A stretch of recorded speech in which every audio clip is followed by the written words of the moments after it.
Welcome to the Vision Gap Show. Align your big idea and vision with a plan of action to resonate and stand out in your market. With your hosts, Andy Halko and Tony Zayas. Hello and welcome to another episode of the Vision Gap Show.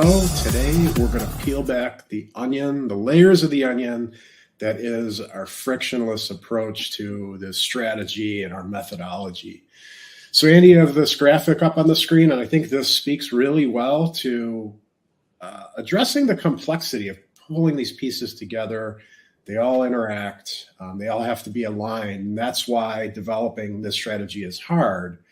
Something that I've come to learn is that you're really good at kind of organizing, categorizing, structuring things in a relational way that makes sense. So tell us about this graphic here and the approach.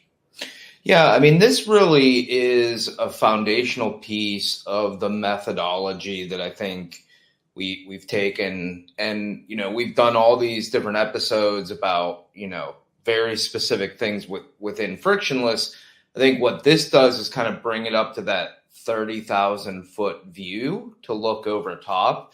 And it's really about a couple of things. There are two main areas that we look at is your market and your organization. Obviously, when you think about it, most things come down to those two pieces. When I looked at marketing campaigns, I would always talk about, it's, trying to connect our audience to, our service, right? And that's market to organization. And if you break a lot of this stuff down, those are the two big players. Obviously, in some organizations, you may have other stakeholders like investors, et cetera. But really, when you're talking go-to-market strategy, these are the two big ones. And your market breaks down, to me, into two other big categories: your audience, who you are trying to reach. And we've talked in almost all of our episodes in some way about how imperative understanding your audience is, because if you don't know how to, provide services that solve their pains, if you don't know how to speak to their pains, you don't know what you're going to present that's going to convince your target audience to take action. All of these things, whether you're talking about product, customer service, sales, marketing, it all comes back to understanding your audience in depth. On the other side, you've got your competitors. So who are you competing against in the marketplace? Who are those folks that you have to have a better message than? You have to have a better product than. And understanding your competitors, where they're strong, where they're weak, how many there are, what market share they have, how you can capture market share away from them. That is a key component of the market to understand how are you going to win and capture your own market share. And so within those two things, within market, really making sure that you understand your audience and you understand the competitive marketplace are two of the, primary pieces to developing a smart go-to-market strategy. And before you move on, I just want to dive into the focus on competitors and competitive landscape. We work with a lot of SaaS and tech companies that are doing really innovative things. Sometimes it comes up that there aren't really direct competitors because a service or product is so new. How do you address that? Because I still think there are, there's still the competitive landscape, whether it's a direct competitor or not. What would you say in that case? In my mind, there's always competitors. And, I think of nonprofit too. Sometimes nonprofits think like we're not competing against anybody, but you're competing against some sort of alternative, right? And, if it's something new, there is some way that people are handling that pain. I mean, unless you are dealing with a situation where, you're so far advanced, but even in that, like I think back to when an Apple iPhone came out, well, they still had competition, they were creating in some ways a new category, but people were using flip phones. They were using home phones. You can even think about email as a potential competitor. I mean, there are always alternatives to what folks do. One in the software space is as simple as internal. Think about a software that's replacing, things that maybe people are doing physically now on sheets of paper in their organization. Even if that's the case, they have that choice to continue to do that.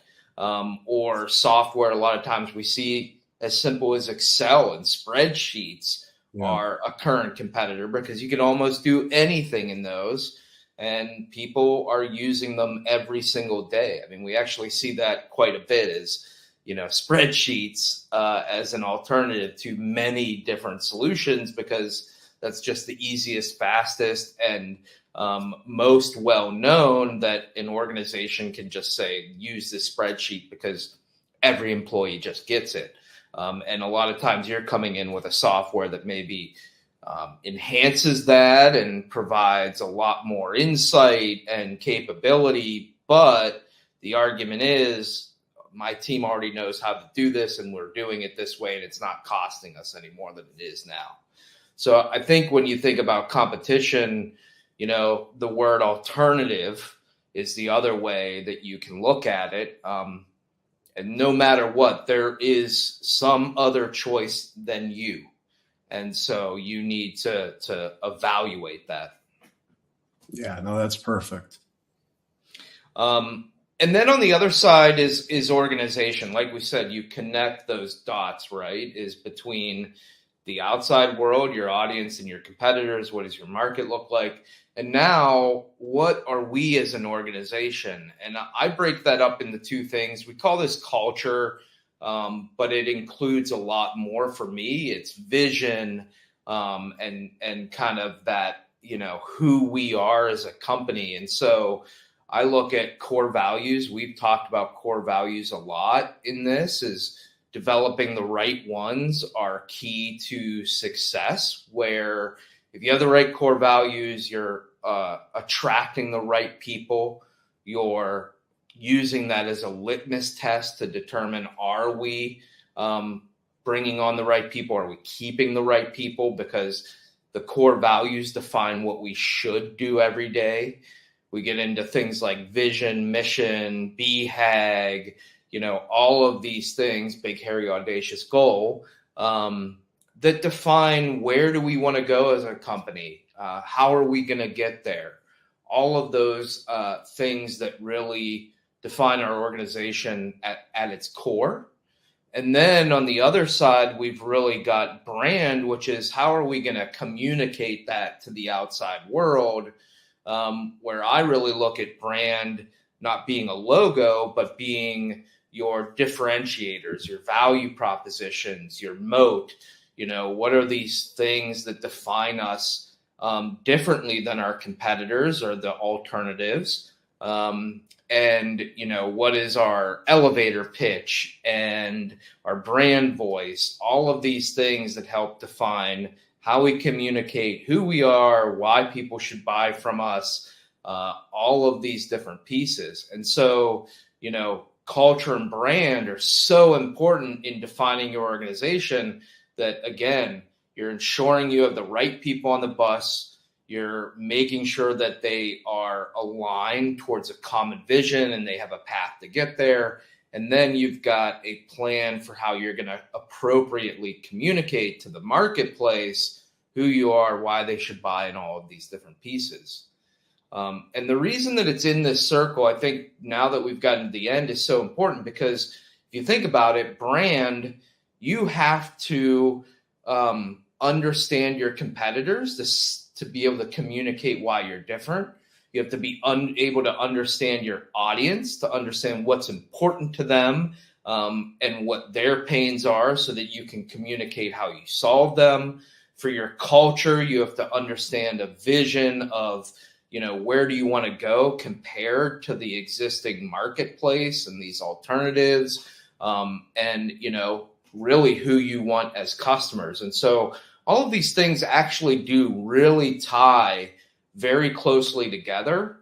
And that's where we get to the center point of developing really the strategy.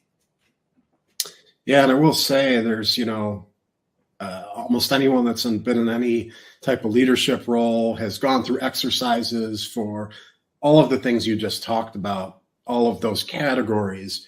But what's challenging is you could do the exercise and get the output and define your mission, vision, values. You can dive in and really understand your target audience, your competitors, so on and so forth, put together your, whole brand strategy. But it is connecting those pieces and making them work together. It's the alignment of that. That's where it becomes really challenging. And I think that's where kind of the whole concept of frictionless initially began, but eliminating the need for that to be so painful and complex.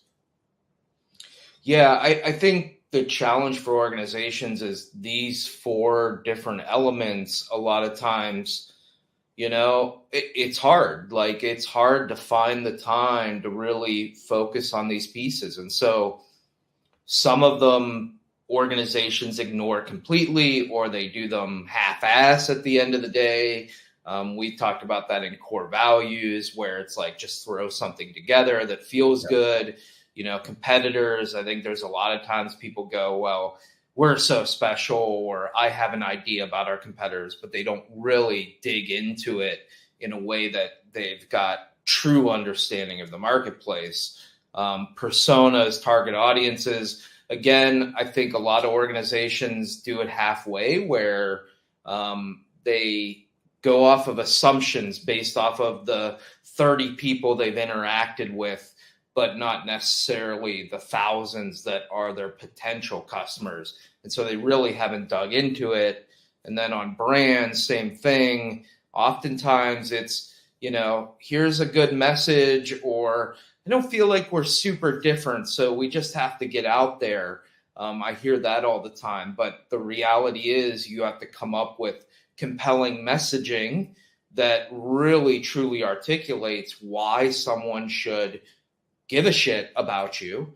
And so I think the challenge to what you're saying is that a lot of times organizations, it's easy for them to stay so focused in the business and the day-to-day and trying to operate that they forget about these things, or they, think whatever I'm doing is good enough.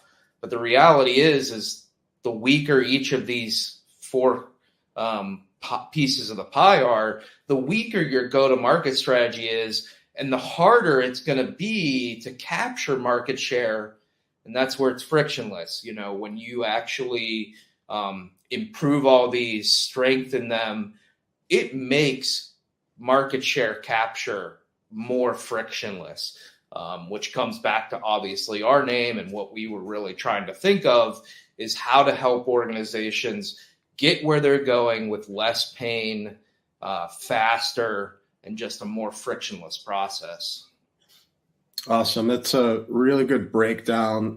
There is a lot of complexity that goes in when you dive in. So I think sometimes it's good to take a step back and look at this.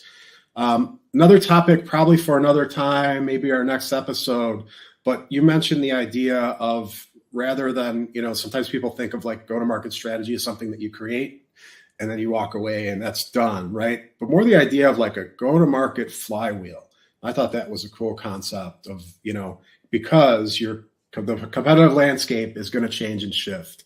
Your audience is going to change and shift. So the market is going to have changes. Your organization, there's going to be changes to culture, to people, to goals, vision, and then that in turn influences brand. So I think that's a good concept and something that we can talk about in our next episode.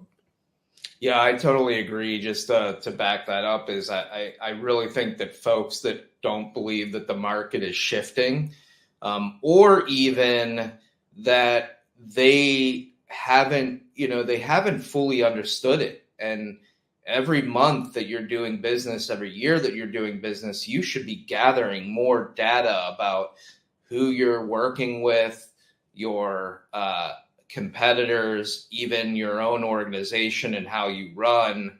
And that strategy better change. But like you said, we can dig into that on our next episode. Sounds good. Well, that is what we will come and revisit on our next show. Thanks, everybody, for tuning in, and we will see you guys next time. This episode of the Vision Gap Show has been brought to you by Frictionless. Build high-impact strategy at scale. Create your vision, brand position, and go-to-market strategy, all in a collaborative AI-enabled workspace. Visit frictionlesshq.com to create your free account today.